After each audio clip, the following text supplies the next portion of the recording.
Bugun siz bilan qarzdorlik mavzusi haqida suhbatlashamiz.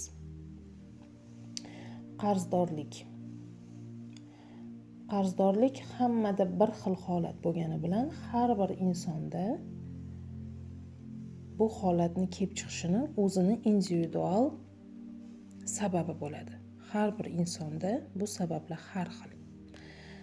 Bugun siz bilan hozir sizga aytib bermoqchi bo'lgan narsam bu har bir insonni umumlashtirganda shu qarzdorlik keltirib chiqarishiga umumiy asos, umumiy sabab bo'ladigan narsalar haqida gapiraman bugun. Lekin baribir har bir insonda bu individual. Qarzdorlik. Qarang. Masalan, chaqaloq tug'ildi. Biz chaqaloqqa ism beramiz. Qiz bola chaqaloqqa qizlarning ismini beramiz. Nodira, Nargiza. O'g'il bola chaqaloqlarga o'g'il bolalarning ismini beramiz. Sardor, Javohir, Nodir. Va qiz bola bilan munosabatimiz boshqacha, o'g'il bola bilan munosabatimiz boshqacha. Xuddi shunaqa qarzdorlik bu ma'lum bir holatga nom berilgan. Oldi berdi holatiga qarzdorlik deb ism qo'yildi. Endi shu ism bilan biz munosabat qurishimiz kerak. Munosabatimiz bor. Shu ismga, shu polga deylik, shu jinsga deylik, shu qiz bola jinsi, o'g'il bola jinsi va qarzdorlik jinsi bor deylik. Biz qarzdorlik jinsiga nisbatan munosabatimiz bor. Ayol kishiga nisbatan munosabatimiz bordek, erkak kishiga munosabatimiz bordek, go'dakka munosabatimiz bordek, qarzdorlikka ham munosabatimiz bor. Ma'lum bir munosabatni his qilamiz. Endi qarang, ismi qarzdorlik. Bu berilgan nom. Shu oldi berdi vaziyatiga berilgan nom. Bu nom o'zida yana qo'shimcha qanaqa nomlarni jamlagan. Rus tilida dolg bu burch. O'zbek tilida qarzdorlik bu majburiyat, zarurat. Endi siz masalan bir odamni ko'rmay turib sizga ayol kishi kelyapti orqangda desa, ichingizda nimadir o'zgaradi. Siz o'zingiz bilmaysiz, lekin u nomni eshitganingizda o'zgaradi. Erkak kishi kelyapti yo erkak turibdi desa, ichingizda holat o'zgaradi. Deylik, limonni yemay turib, limonni mazasini his qila olamiz biz, yemay turib. Endi majburiyat, zarurat, burch bu so'zlarga nisbatan ham bizning ichimizda his-tuyg'ular bor. Bu his-tuyg'ular bizni hamisha nimagadir tobe qilib ushlab turadi. Sizga erkinlik bermaydi. Asosan qarzi bor insonlarni diqqati, o'y fikri, xayoli, yashashi, masalan, faqat miyamiz o'ylaydi desak, qarzdor insonlarni tirnog'ini uchigacha o'ylaydi. O'ylash bilan ovora bo'ladi. Shu qarzdan chiqib ketish to'g'risida tirnog'ini uchigacha qoshi ham o'ylaydi, ko'zi ham o'ylaydi. O'zi bizga faqat miya berilgan bo'lsa, o'ylash jarayoni uchun.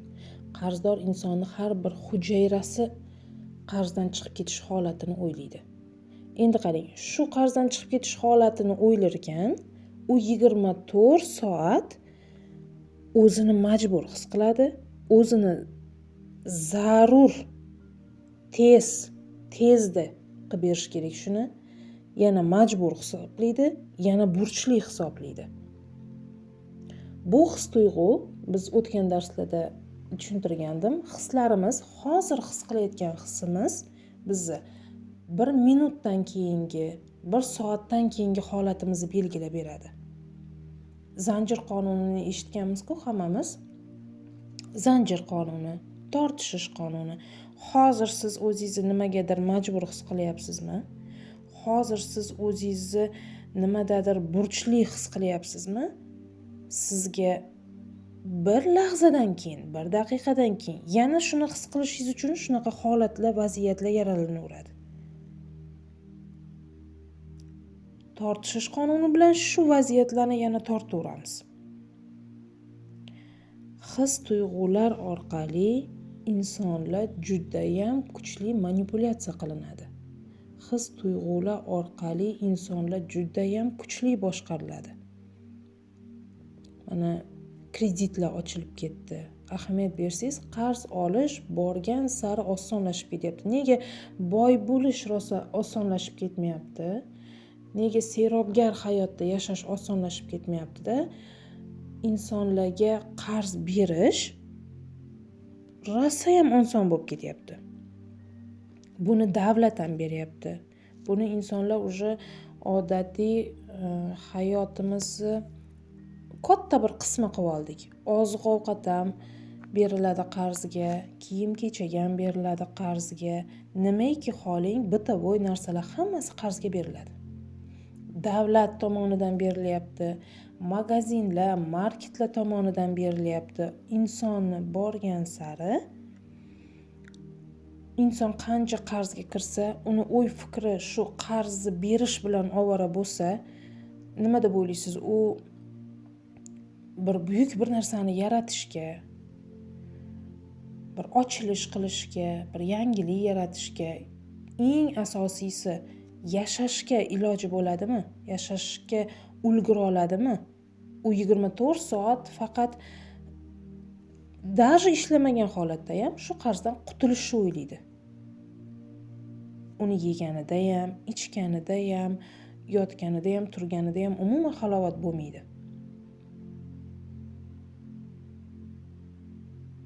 Aytishingiz mumkin borku shunaqa insonlar, katta kredit oladiganlar, masalan, shu katta biznesmenlar, tadbirkorlar hammasi kreditlar bilan, qarz bilan ish qiladi ular ham. Lekin ularni bunga nazari boshqacha. Ular boya biz aytdik-ku, ism qo'ydik, chaqaloq tug'ilganda ism qo'ydik. Ular buni boshqacha nom bilan atashadi. Shu vaziyatga munosabati boshqacha bo'ladi. Aslida yer yuzida, koinotda, borliqda bizga zararga ishlash uchun hech narsa yaratilmagan. Yaratuvchi tomonidan insonga zarar uchun hech narsa yaratilmagan. Bu borliqdagi hamma narsa, yeguliklar, kiyadigan, ichadigan, o'ylaydigan, fikrlaydigan, tafakkur qiladigan, bular hammasi inson uchun, insonni yuksalishi uchun yaratilingan narsalar. Inson foydalanishi uchun yaratilingan narsalar. Inson yetuklikka chiqishi uchun yaratilingan narsalar. Lekin biz unga boshqacha nom berganimiz tufayli biz unga shu nom ostida munosabat quramiz. Ma'lum bir narsa bilan, vaziyat bilan, holat bilan. Negadir biz qarzdorlikka boy bo'lishga imkoniyat deb nom bermaganmiz-ku. Agar shu qarzdorlik holatini, mana siz tug'ildingiz, bola bo'lib katta bo'lyapsiz, sizga borliqqa tushuntirishyapti. Bu oy, bu quyosh, bu suv, bu tuproq, bu o'simlik. Qarzdorlik holatini sizga agar bu boy bo'lishing uchun imkoniyat holati deyilganida, bu nom uchun miya umuman boshqacha harakat qiladi.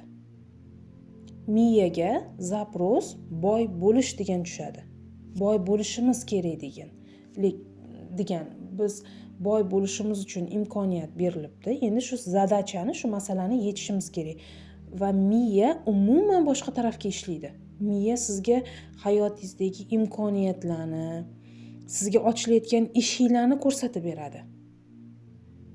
Deylik, fonari qorong'xonada turibsiz, fonari sizga ochilayotgan eshikka, sizga berilayotgan imkoniyatga, sizni omadingizga ko'rsatib beraveradi. Fonar faqat o'sha joylarni ko'rsatib beradi sizga. Lekin bu holatga biz qarzdorlik deb nom berganimiz uchun shu qorong'xonada fonar bizga faqat biz majbur bo'lgan narsalarni, biz burchli bo'lgan narsalarni, biz hech qachon bu holatdan chiqib keta olmaydigan narsalarni ko'rsatib beraveradi. fonarga farqi yo'q umuman, ya'ni miyaga farqi yo'q. Siz unga qaysi masalani berishingiz. U yechish bilan ovora. Uni taqdiri unga berilgan masalani yechish.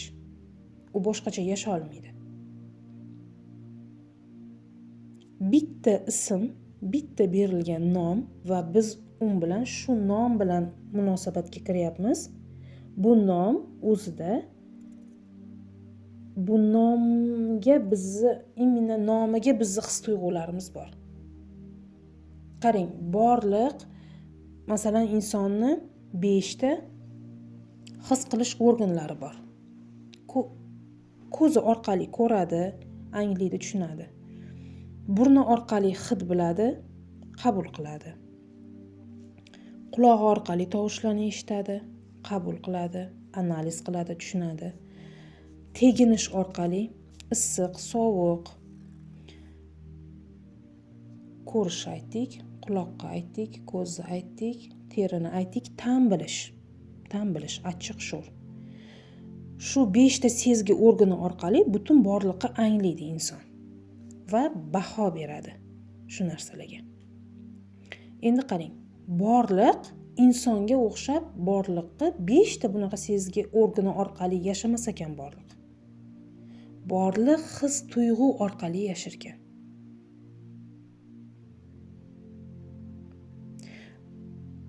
Demoqchi bo'lganim, biz unga nomni o'zgartirganimiz o'zi bilan vaziyat o'zgarib qolmaydi. Sababi ichimizda his-tuyg'u, majburiyat his-tuyg'usi bor. Mana shuning uchun siz qarzdan butunlay qutuldim deganingizda ham o'zingiz bilmay qolasiz, qanday yangisini yaratib qo'ydim, qanday yangisiga уже kirib ketdim. Zarur narsam yo'q edi. Rosa ham zarur bo'lgan ehtiyojim yo'q edi. Deylik, kiyimimda yurib tura olardim, ovqatim bor edi, mashinam bor edi, unim bor edi, bunim bor edi yoki shular yo'q bo'lsa ham yashab qolishga ba'zi hamma narsam bor edi. Bir oy yashashga, bir yil yashab turishga, hech bo'lmaganda bir hafta yashashga ba'zi ehtiyojlarim qoplangan edi. Hozir shu narsa menga rosa zarur emas edi, lekin qanday borib yana olib qoldim. Chunki 24 soat ichkarida majburiyat hissida yashaymiz. Bizni hislar boshqaradi. Bu his kerak joyida aqlingizni o'chirib, qo'lingizdan yetaklab olib borib shu narsani olib keltirib qo'yadi sizga. Toki hislarimizni boshqarishni o'rganmagunimizcha. Hislar ham neytral, xuddi fikrlardaqa. Yomon emas, yaxshi emas. Aytganimdek, borliqda hech narsa insonga ziyoniga berilmagan. Faqat foydaga berilgan. Faqat shu paytgacha biz yo hislarimizni, yo fikrlarimizni boshqarishni bilmaganmiz. Biz xuddi mashina, samolyot, avtopilotda yuradi-ku, shunaqa yashaganmiz. Shu his-tuyg'u bizga keldi, shu bilan yashab, shu his-tuyg'u bizda nimani uyg'otsa, shuni aytganini qilib berishimiz kerak. Bizga deylik, kuni bilan faqat salbiy his-tuyg'ular kelyapti. Lekin his-tuyg'ular bizning ichimizda-ku, biz uni boshqara olamiz. U faqat tashqi holat, tashqi vaziyatlar berayotgan narsani his qilmaymiz biz. Biz ichimizda ham yarata olamiz buni.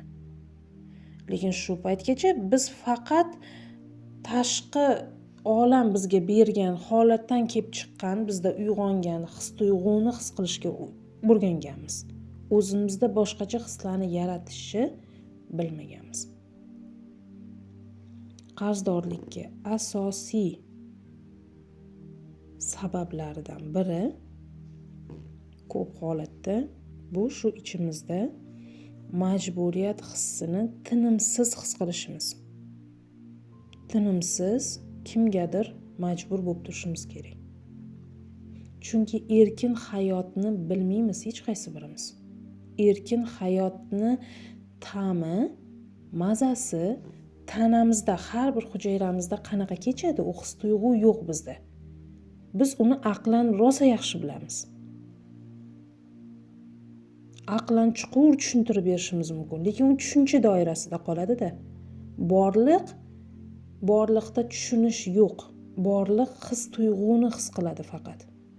Va sizga nima his qilayotgan bo'lsangiz, shuni ko'paytirib beradi.